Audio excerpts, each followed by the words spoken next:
Happy Friday, everybody. Welcome to the Big Tech Gut Check here on Scrolling to Death. This update is for the week of March 25th, 2024. This is a super quick weekly update for parents on all things social media and big tech. First update for this week is pretty major. Florida Governor Ron DeSantis has signed a law that has given Florida one of U.S.'s most restrictive social media bans for minors. Once the law takes effect on January 1st, 2025, social media accounts for children under 14 will be banned. And kids who are 14 and 15 years old will require parental permission to sign up for social media. And if kids under 14 currently have a social media profile, the social media companies will have to delete it. This law also requires online pornography services to use age verification systems to keep minors off their platforms. Governor DeSantis stated, "Social media harms children in a variety of ways, and this new bill gives parents a greater ability to protect their children." I agree that this will help parents protect our kids. But I'm not sold on how this all is going to be implemented. I have questions like, how are they going to verify that new accounts are the age they say they are? What about the current accounts for kids under 14? I bet these kids have already updated their age to be 16 to avoid being deleted. How's the age verification going to work? How's parental permission going to work? And will this law be able to withstand all the lawsuits that social media companies are about to throw at it? I'll keep you updated as more information is released, but if this works, I'd love to see this restriction in place in every U.S. state. Now I'm going to mention a topic that needs a disclaimer, and that is child sexual abuse material, or CSAM for short. This topic is horrible.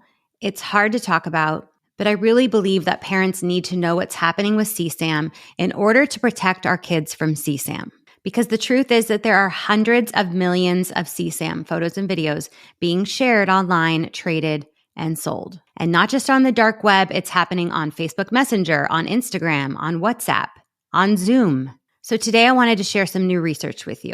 The Internet Watch Foundation found that nearly all child sexual abuse material on the internet is self-generated, meaning that the child was coerced into taking a sexualized photo or video. We're talking hundreds of thousands of photos and videos of kids under 10 years old being coerced, blackmailed, tricked, or groomed into performing sexually online. And, brace yourself, thousands of images and videos featuring children between 3 and 6 years old. This is happening in a child's bedroom, over a webcam on an iPhone, iPad, or computer. Just this week, I released an entire episode on CSAM with cyber trauma expert Kath Nibbs. It covers everything that parents need to know. Please watch on YouTube or listen on Spotify or Apple Podcasts. But my plea to parents is this. Please do not allow your young children solo time unmonitored on a digital device. If your kids have access to devices in your home, just implement a rule that they need to be in the living room or wherever you are so that you can watch and you can listen and protect them. Okay, moving on.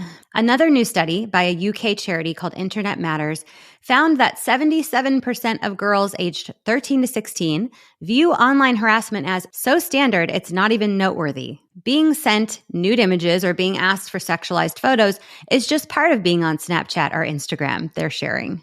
And predators are getting extremely creative, like a 25-year-old man in Florida named Marvin Wagner, who is currently being charged for paying young girls to send him nude photos on Snapchat. This man pretended to be a girl named Carla on Snapchat in order to gain the victim's trust. And for about a year, Marvin would send increments of $20 or $50 via Cash App accounts in exchange for nude photos. Or like a 24-year-old man named Ishmael Duncan in London, who was just sentenced to 18 years in prison. Ishmael posted as a modeling agency scout on Snapchat. He would approach girls as young as 9, asking if they want to model for well-known fashion brands, then ask their age and personal details.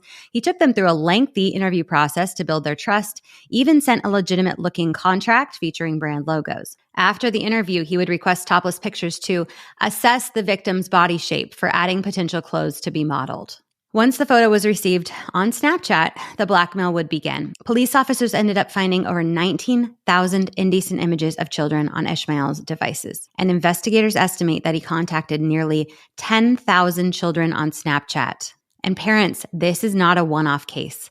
As research is showing, it's so common that teens expect to be solicited. We can't ignore that when our young children spend time on social media, they are vulnerable to predators. Please delay their access, monitor their use, have open conversations about the fact that there are people who will try to take advantage of them. One more new research piece, this time concerning young boys. A new campaign from Vodafone reveals that, on average, boys 11 to 14 are exposed to harmful content within 30 minutes of being online.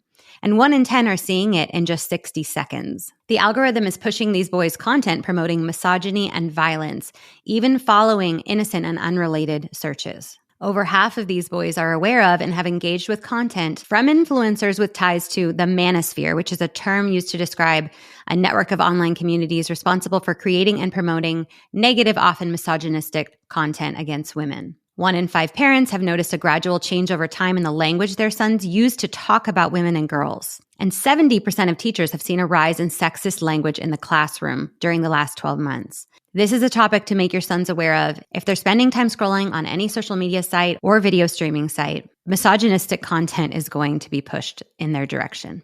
Now we're going to talk about Meta. New court documents are showing that Meta is a bit of a snoop. The documents show that in 2016, Facebook launched a secret project called Project Ghostbusters, which is a reference to Snapchat's ghost-like logo. What they were doing was intercepting and decrypting network traffic between people using Snapchat's app and its servers. The goal was to understand the Snapchat's user behavior and help Facebook compete. They did a similar, also illegal move against Amazon and YouTube. There were even emails found from Mark Zuckerberg himself requesting his team to write the software used in this spying tactic. So Facebook essentially bought technology and paid people to snoop on Snapchat and their users. This is all part of a 4-year-old lawsuit brought against Meta in California by Facebook advertisers who allege, among other things, that Meta's anti-competitive behavior, including data interception and arrangements with other companies, increased prices for ads and harmed the competition. One more update on Meta. You may have seen that Instagram and Threads are now filtering political content out of your feed. This applies to accounts that you do not follow. So if you follow someone, you'll still see their posts. But if you don't and their content is deemed political by Meta, you won't see the content in your feed. So what does political content mean to Meta? Political content has been defined as posts about laws, elections, or social topics. Social topics seems pretty broad to me. And in the days since they implemented this filter, I have actually seen a very sizable drop in my impressions. And I'm wondering if my content at Scrolling to Death has been labeled under social topics. I also don't always have great things to say about Meta or Instagram, though what I report is fact, research, or a personal story. What do you guys think? So if you don't want your feed to be filtered, you can change the setting. Just tap the 3 lines at the top right of your Instagram app, scroll about halfway down to the content preferences, click political content, then choose don't limit political content. I'm not loving this update and how Meta gets to decide what content gets seen and not seen, but that's what we signed up for, to be users on a platform owned by a company that cares about profits, not people, not facts. Ending on that note today, thank you for listening to the Big Tech Gut Check here on Scrolling to Death. I'll catch you next week.